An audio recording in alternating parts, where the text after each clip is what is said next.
تراوی اور نمازوں میں کمی ہوگی نہ روزوں میں، کرو مل کر یہ نیت، ماہ رمضان آ گیا ہے۔ الحمد للہ رب العالمین والصلاة والسلام على سید المرسلین، اما بعد فاعوذ باللہ من الشیطان الرجیم، بسم اللہ الرحمن الرحیم۔ الصلاة والسلام علیک یا رسول اللہ وعلى آلک واصحابک یا حبیب اللہ۔ الصلاة والسلام علیک یا نبی اللہ وعلى آلک واصحابک یا نور اللہ۔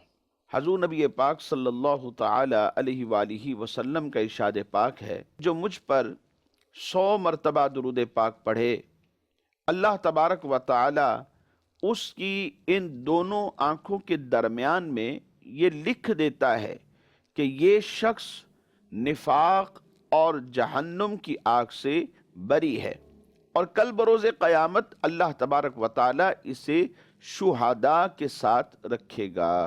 صلو علی الحبیب صلی اللہ تعالی علی محمد صلی اللہ علیہ وسلم۔ پیارے اسلامی بھائیوں، مدنی چینل کے ناظرین، رمضان المبارک کی ان پرنور ساعتوں میں ہم آج پھر آپ کو اپنے درس تراویح میں خوش آمدید کہتے ہیں۔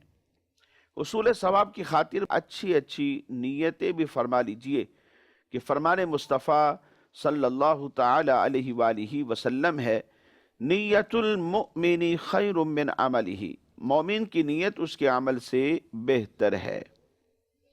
مدنی چینل کے ناظرین، آج کے اس سلسلے میں آپ سماعت فرمائیں گے قرآن مجید فرقان حمید سے 29ویں سے پارے کا خلاصہ، اور اس پارے کی ابتدا میں جو سورہ مبارکہ ہے اس کا نام ہے سورہ ملک۔ یہ سورت عذاب قبر سے نجات دینے والی ہے، عذاب قبر سے بچانے والی ہے، اپنے قاری کی شفاعت کرنے والی ہے۔ ویسے تو تمام قرآن پاک کے بارے میں روایات موجود ہے کہ یہ اپنے تلاوت کرنے والے کے لیے اللہ تبارک و تعالی کی بارگاہ میں شفاعت کرے گا، لیکن بطور خاص روایات کے اندر سورہ ملک کا تذکرہ موجود ہے۔ حدیث مبارک میں سرکار دو عالم صلی اللہ تعالی علیہ وآلہ وسلم نے ارشاد فرمایا، قرآن پاک میں 30 آیات کی ایک سورت ہے، وہ اپنی تلاوت کرنے والے کی شفاعت کرے گی یہاں تک کہ اسے بخش دیا جائے گا۔ یعنی اس سورہ مبارکہ کی شفاعت سے وہ قاری، وہ اس کی تلاوت کرنے والا بخشش کا پروانہ اپنے ہاتھ میں لے کر جنت میں داخل ہو جائے گا۔ اور پھر اسی حدیث مبارک میں فرمایا کہ وہ کون سی سورت ہے؟ فرمایا تبارک الذی بیدہ الملک۔ یہ سورہ مبارکہ سورہ ملک ہے۔ یہ سورہ مبارکہ چونکہ مکی سورت ہے تو دیگر مکی سورتوں کی طرح اس میں بھی ایمان والوں کے لیے بنیادی عقائد کا ذکر موجود ہے، یعنی اللہ تبارک و تعالیٰ کی توحید کا تذکرہ بھی ہے، نبوت و رسالت کا تذکرہ بھی موجود ہے، قرآن کی حقانیت موجود ہے، حشر و نشر اور قیامت کے دن اعمال کے اوپر جو بندے کو جزا اور سزا ملے گی اس کا تذکرہ بھی موجود ہے۔ ابتدا میں ہی اللہ تبارک و تعالیٰ کی عظمت، اس کی سلطنت اور اس کی قدرت کے بارے میں بیان کیا گیا ہے۔ اس کے علاوہ واضح کر دیا گیا کہ الذی خلق الموت والحیات لیبلوکم ایکم احسن عملا، کہ زندگی اور موت کو پیدا کرنے کا مقصد کیا ہے؟ لیبلوکم ایکم احسن عملا۔ وجہ بیان فرما دی گئی کہ لوگوں کے اعمال کی جانچ کرنا یہ مقصود ہے، تاکہ پہچان کروا دیا جائے لوگوں کے درمیان میں کہ ان میں اچھے عمل کرنے والے کون سے لوگ ہیں، اللہ تبارک و تعالیٰ کے احکام کے مطابق چل کر اپنی زندگی بسر کرنے والے لوگ کون ہیں۔ مدنی چینل کے ناظرین، پھر ہوتا بھی ایسے ہی ہے کہ ہم خود ہی ہیں جو ایک دوسرے کے بارے میں رائے قائم کر دیتے ہیں۔ بعض لوگوں کے بارے میں ہم کہتے ہیں یہ نمازی ہیں، تہجد گزار ہیں، یہ روزہ دار ہیں، یہ اللہ تبارک و تعالیٰ کے احکام پر عمل کرنے والے ہیں، تقوی اور پرہیزگاری کو اختیار کرنے والے ہیں۔ دوسرے لفظوں میں یوں کہہ لیجئے کہ عوام الناس کی زبان سے کسی کے لیے ایک جملہ نکلتا ہے کہ یہ شخص نیک آدمی ہے، یہ اللہ والا ہے، اور بعضوں کے جو اعمال ہیں ان کو دیکھ کر کہنے والے یہ بھی کہہ گزرتے ہیں کہ یہ شخص بد ہے، برا آدمی ہے، اور اس کے شر سے بچنے کی دعائیں کرتے ہیں اور اس کے شر سے بچنے کی کوشش کرتے ہیں۔ تو یہ لوگ اللہ تبارک و تعالیٰ کے اس زمین پر گواہ ہیں، روایات کے اندر یہ بات واضح موجود ہے۔ اور یاد رکھیے، جو لوگوں کے نزدیک اچھا ہو جاتا ہے اللہ تبارک و تعالیٰ کی بارگاہ میں بھی وہ اچھا ہوتا ہے۔ حدیث میں فرمایا ما رآہ المسلمون حسنا فہو عند اللہ حسن، او کما قال علیہ الصلاۃ والسلام، جو اللہ کے بندوں کے نزدیک اچھا ہے وہ رب کریم کی بارگاہ میں بھی اچھا ہے۔ تو زندگی اور موت کا فلسفہ کیا ہے؟ زندگی اور موت کی تخلیق کا مقصود کیا ہے؟ تاکہ لوگوں کی جانچ کی جائے، ان کا امتحان لیا جائے اور ایک دوسرے میں پہچان کروا دی جائے، ایکم احسن عملا، کہ ان میں سے اچھے عمل کرنے والے لوگ کون ہیں۔ اس سورہ مبارکہ کے آخر میں مومن اور کافر کا حال واضح کرنے کے لیے الٹا چلنے والے اور سیدھا چلنے والے کی ایک مثال کو بیان فرمایا گیا، اور نبی اکرم صلی اللہ تعالی علیہ وآلہ وسلم کو جھٹلانے والوں کو اللہ تبارک و تعالی کے عذاب سے ڈرایا گیا۔ مدنی چینل کے ناظرین، اس کے بعد جو سورہ مبارکہ ہے وہ ہے سورہ قلم، اسے سورہ نون بھی کہتے ہیں، اور یہ دونوں ہی نام اس سورہ مبارکہ کی ابتدا میں موجود ہیں، نون والقلم وما یسطرون۔ اس سورہ مبارکہ میں اللہ تبارک و تعالی نے اپنے پیارے حبیب صلی اللہ تعالی علیہ وآلہ وسلم کی شان و عظمت کو بیان فرمایا، اور حضور نبی علیہ السلام کا جو مقام ہے وہ عظیم ہے، اسے لوگوں پر ظاہر فرما دیا۔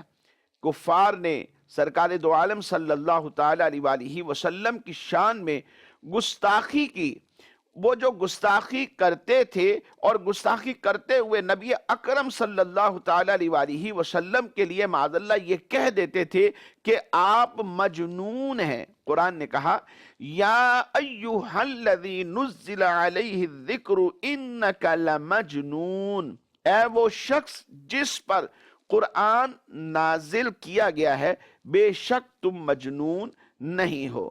یعنی حضور نبی علیہ السلام کو یہ مجنون کہہ دیتے تھے، تو قرآن نے اس کا رد کیا ہے۔ تو اللہ تبارک و تعالیٰ نے قلم اور اس کے لکھے ہوئے کی قسم ذکر کرنے کے بعد اپنے پیارے حبیب صلی اللہ علیہ وسلم سے کفار کے اس الزام کی نفی فرمائی، اور ارشاد فرمایا نون والقلم وما یسطرون، اے پیارے حبیب صلی اللہ علیہ وسلم، قلم اور اس کے لکھے کی قسم، ما انت بنعمت ربک بمجنون، تم اپنے رب کے فضل سے مجنون نہیں ہو، کیونکہ آپ پر اللہ تبارک و تعالی کا فضل ہے۔ اور اپنے پیارے حبیب صلی اللہ تعالی علیہ وآلہ وسلم کو بے انتہا اجر و ثواب ملنے کی بشارت دے کر، خوشخبری دے کر اللہ تبارک و تعالی نے تسلی بھی ارشاد فرمائی، اور ان سے فرما دیا کہ بے شک آپ عظمت و بزرگی والے اخلاق پر ہیں۔ فرمایا وَإِنَّ لَكَ لَأَجْرًا غَيْرَ مَمْنُونَ، اور ضرور تمہارے لیے بے انتہا ثواب ہے، وَإِنَّكَ لَعَلَىٰ خُلُقٍ عَظِيمٍ، اور بے شک تمہاری خوب بڑی شان کی ہے، آپ کے اخلاق، آپ کے کردار، آپ کے اوصاف بڑے اعلیٰ درجے کے ہیں۔ اور مصطفیٰ جان رحمت تو ایسے ہیں، امام بصیری رحمت اللہ تعالی علیہ لکھتے ہیں فاق النبیین فی خلق وفی خلق، کہ مصطفیٰ جان رحمت تمام نبیوں میں فوقیت رکھتے ہیں، اعلیٰ ہیں، افضل ہیں۔ کس معاملے میں؟ آپ اوصاف میں بھی، کردار میں بھی، اور آپ تخلیق میں بھی تمام انبیاء میں افضل پیدا کیے ہیں۔ اور اللہ تبارک و تعالیٰ کی الوہیت پر جو دلائل ہیں، سب سے بڑی دلیل تمام انبیاء کرام علیہم السلام ہی ہیں، تمام مخلوق میں سب سے افضل ہیں، اور تمام نبیوں میں مصطفیٰ جان رحمت سب سے اولا اور اعلیٰ بن کر اس دنیا میں جلوہ گر ہوئے ہیں۔ اس کے بعد اسی سورہ مبارکہ میں مجموعی طور پر اللہ تبارک و تعالیٰ نے کفار کے 16 اور جس کافر نے آقا دو عالم صلی اللہ علیہ وسلم کی شان مبارک میں گستاخی کی جرت کی تھی، اس کے 10 عیوب کو بیان فرما کر اسے اس دنیا میں ہی ذلیل و رسوا فرما دیا، اور فرمایا فَلَا تُطِعِ الْمُكَذِّبِينَ وَدُّوا لَوْ تُدْهِنُ فَيُدْهِنُونَ وَلَا تُطِعْ كُلَّ حَلَّافٍ مَّهِينٍ هَمَّازٍ مَّشَّاءٍ بِنَمِيمٍ مَّنَّاعٍ لِّلْخَيْرِ مُعْتَدٍ أَثِيمٍ عُتُلٍّ بَعْدَ ذَلِكَ زَنِيمٍ أَن كَانَ ذَا مَالٍ وَبَنِينَ إِذَا تُتْلَى عَلَيْهِ آيَاتُنَا قَالَ أَسَاطِيرُ الْأَوَّلِينَ۔ ترجمہ سماعت فرمائیے۔ تو جھٹلانے والوں کی بات نہ سننا، وہ تو اس آرزو میں ہے کہ کسی طرح تم نرمی کرو تو وہ بھی نرم پڑ جائے، اور ہر ایسے کی بات نہ سننا جو بڑا قسمیں کھانے والا، ذلیل، بہت تانے دینے والا، بہت ادھر کی ادھر لگاتا پھرنے والا، بھلائی سے بڑا روکنے والا، حد سے بڑھنے والا گنہگار، اس سب پر ترا یہ کہ اس کی اصل میں خطا ہے، اس پر کہ کچھ مال اور بیٹے رکھتا ہے، جب اس پر ہماری آیتیں پڑھی جائیں کہتا ہے اگلوں کی کہانیاں ہیں۔ اذا تتلا علیہ آیاتنا قال اساطیر الاولین۔ اس کے علاوہ مدنی چینل کے ناظرین، سورہ مبارکہ میں کفار کے سامنے ایک باغ والوں کی مثال بیان کی گئی کہ جب انہوں نے اللہ تبارک و تعالیٰ کی نعمتوں کی ناشکری کی اور حقداروں کو ان کے حق نہ دینے کا عزم کر لیا، ارادہ کر لیا، تو اللہ تبارک و تعالیٰ نے اس باغ کو جلا کر خاکستر کر دیا، اور انہیں بتا دیا کہ جو اللہ تبارک و تعالیٰ کی حدود سے تجاوز کرتے ہیں اور اس کے حکم کی مخالفت مول لیتے ہیں، تو اس کے لیے بھی اللہ تبارک و تعالیٰ کی سزا ایسی ہی ہوتی ہے۔ لہذا انسان کو چاہیے کہ ہوش میں آئے اور اپنا انجام خود سوچ لے کہ دنیا کی سزا اتنی دردناک ہے تو پھر آخرت میں اس کی سزا کتنی ہوگی۔ مدنی چینل کے ناظرین، باغ ایک شخص کا تھا، بڑا ہی نیک آدمی تھا، یہ یمن کا رہنے والا تھا۔ یہ جو شخص تھا یہ اللہ تبارک و تعالیٰ کی راہ میں بہت زیادہ خیرات کرنے والا تھا۔ باغ کے جب پھل پک جاتے تو یہ غریبوں کو اپنے باغ کے دروازے پر بلا لیا کرتا تھا، اور انداز یہ ہوتا کہ ان پھلوں کے پکتے ہوئے جو پھل زمین پر گر گئے تھے وہ سارے کے سارے اٹھا کر غربا میں تقسیم کر دیے جاتے تھے۔ پھر اس کے بعد پھل توڑے جاتے، ان پھلوں کو توڑنے میں بھی جو پھل زمین پر گر جاتے وہ بھی فقراء میں تصدق کر دیے جاتے، اور پھر جو اس کے اپنے ہاتھ میں آتے، جو اس کے پاس باقی بچ جاتے، اس کا 10واں حصہ بھی یہ فقراء میں تصدق کر دیا کرتا تھا۔ یعنی اللہ کی راہ میں بہت زیادہ خیرات کرتا تھا، اور اپنے رب کی بارگاہ میں بہت اعلیٰ درجے کا توقع رکھنے والا تھا، اور مال بڑھتا چلا جا رہا تھا۔ اتفاق ایسا ہوا، قضا آ گئی اور یہ شخص اس دنیا سے رخصت ہو گیا۔ آگے باغ اس کے اپنے ورثاء، جو اس کے اپنے بیٹے تھے، ان میں منتقل ہو گیا۔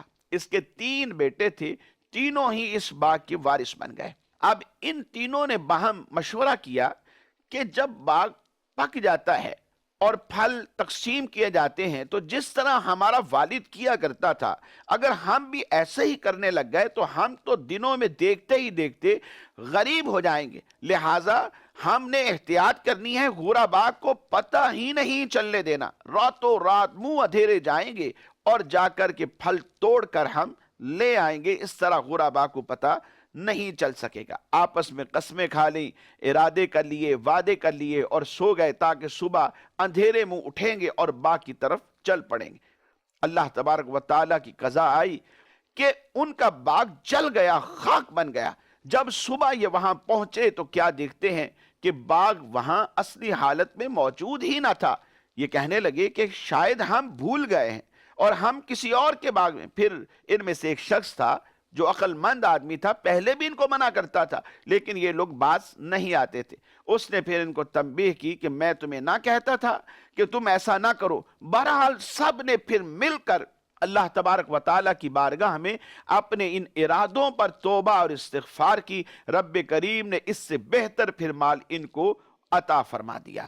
تو کفار مکہ کو یہ مثال دے کر سمجھایا گیا کہ دیکھو دنیا میں سزائیں کیسے آتی ہیں۔ تو ہم سب کو سمجھنا ہے کہ جب اللہ تبارک و تعالیٰ کی گرفت آتی ہے تو دنیا میں سزا کیسے ملتی ہے۔ جب دنیا میں سزا ایسی دردناک ہے تو پھر آخرت کی سزا کیسی ہوگی۔ اللہ تبارک و تعالیٰ ہم سب کو محفوظ فرمائے۔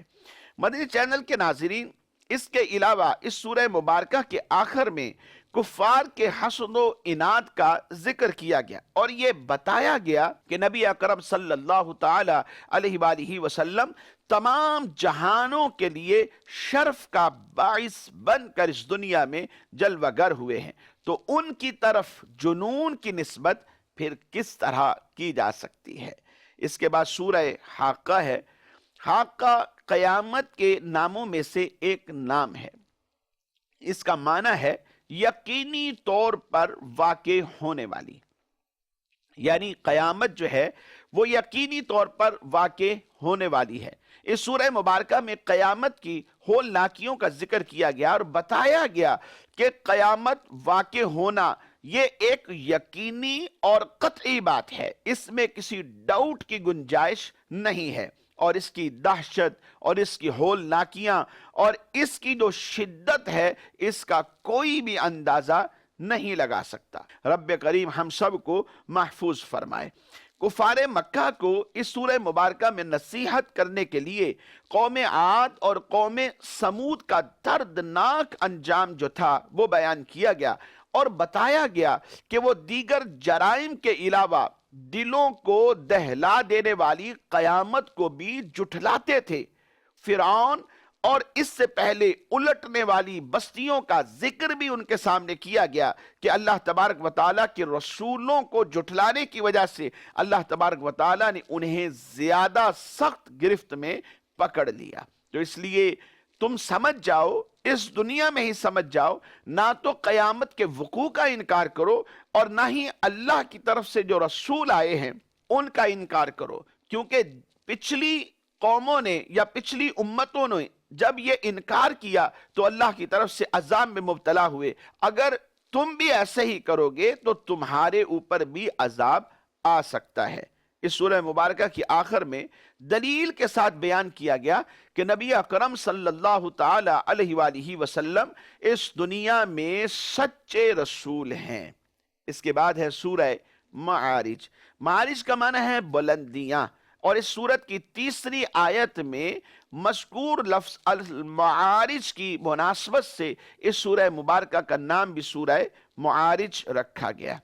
اس سورہ مبارکہ کی ابتدا میں ہی بتایا گیا کہ کفار جس عذاب کا مذاق اڑاتے ہیں، یعنی جب انہیں عذابات سے ڈرایا جاتا تو آگے سے استہزاء کرتے، مذاق اڑاتے، تو یہ واضح کیا گیا کہ کفار مکہ جس عذاب کا مذاق اڑاتے ہیں اور اس کے جلد آنے کا مطالبہ کرتے ہیں، وہ عذاب اللہ تبارک و تعالیٰ کی طرف سے ان پر واقع ہونے والا ہے اور اسے کوئی ٹالنے والا بھی نہیں ہے۔ یہ بتایا گیا کہ عام انسان کا حال یہ ہے کہ جب اسے کوئی ناگوار حالت پیش آتی ہے تو وہ اس پر صبر نہیں کرتا، اور جب اسے مال ملتا ہے تو وہ اسے اللہ تبارک و تعالیٰ کی راہ میں خرچ نہیں کرتا۔ پہلے تو نیتیں کرتے ہیں کہ مال آئے گا تو ہم اللہ تبارک و تعالیٰ کی راہ میں خرچ کریں گے، لیکن جیسے ہی آ گیا پھر مال کو دیکھ کر ارادے بدل جاتے ہیں۔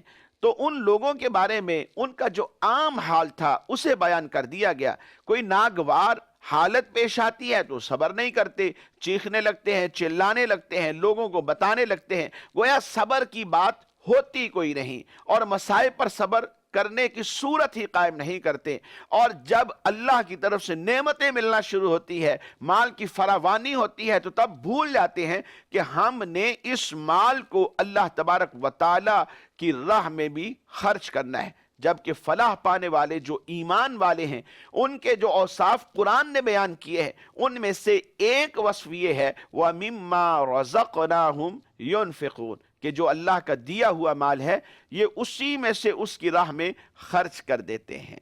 اس کے بعد ہے مدنی چینل کے ناظرین سورہ نوح۔ اس سورہ مبارکہ میں حضرت نوح علیہ السلام اور ان کی قوم کا واقعہ ذکر کیا گیا ہے۔ اسی مناسبت سے اس سورہ مبارکہ کا نام بھی سورہ نوح پڑ گیا۔ حضرت نوح علیہ السلام کے واقعے کا خلاصہ آپ کی گوش گزار کرتا ہوں۔ اللہ تبارک و تعالی نے حضرت نوح علی نبینا علیہ السلام کو ان کی قوم کی طرف اپنا رسول بنا کر بھیجا۔ قوم چونکہ بت پرستی میں پہلے ہی وہ پڑی ہوئی تھی اور مبتلا تھی ان کاموں میں کہ جو اللہ تبارک و تعالیٰ کی نافرمانی کے کام ہیں، اور اللہ تبارک و تعالیٰ کی عبادت سے اعراض کرنے والے تھے، تو حضرت نوح علیہ السلام نے جب ان کو تبلیغ کی تو انہوں نے اللہ کی توحید کو نہیں مانا۔ اللہ تبارک و تعالیٰ کی قدرت اور اس کی توحید کے دلائل حضرت نوح علی نبینا علیہ السلام نے سامنے رکھے، لیکن یہ اس سے انکار کرتے رہے۔ اللہ تبارک و تعالیٰ کی نافرمانی کرنے پر اس کے غضب اور عذاب سے انہیں ڈرایا گیا، لیکن انہوں نے آپ علیہ السلام کی دعوت قبول کرنے سے بالکل انکار کر دیا۔ جب 900 سال سے کم و بیش زیادہ عرصہ تک دعوت دیتے رہے اور قوم نے پھر بھی سرکشی کی اور باز نہ آئی، تو حضرت نوح علیہ السلام نے اللہ تبارک و تعالیٰ کی بارگاہ میں اپنی کوشش اور قوم کی جو ہٹ درمی تھی اس کے بارے میں عرض کر دیا اور کافروں کی تباہی کی دعا کی۔ تو اللہ تبارک و تعالیٰ نے ان کی قوم کے کفار پر طوفان کا عذاب بھیجا اور وہ لوگ ڈبو کر ہلاک کر دیے گئے۔ مدنی چینل کے ناظرین، جب آدمی کی زندگی کا ایک ایک لمحہ، ایک ایک پل اللہ تبارک و تعالیٰ کی نعمتوں کے بوجھ تلے دبا ہوا ہے اور اس کے اوپر اس کی نعمتیں چھما چھم برس رہی ہیں، تو اس مالک حقیقی کو چھوڑ کر کسی اور کا عبادت گزار بننا کس قدر ناشکری کی بات ہے۔ یہی ایسے کریم خدا کی یاد سے غفلت بھی کتنی بڑی ناشکری ہے۔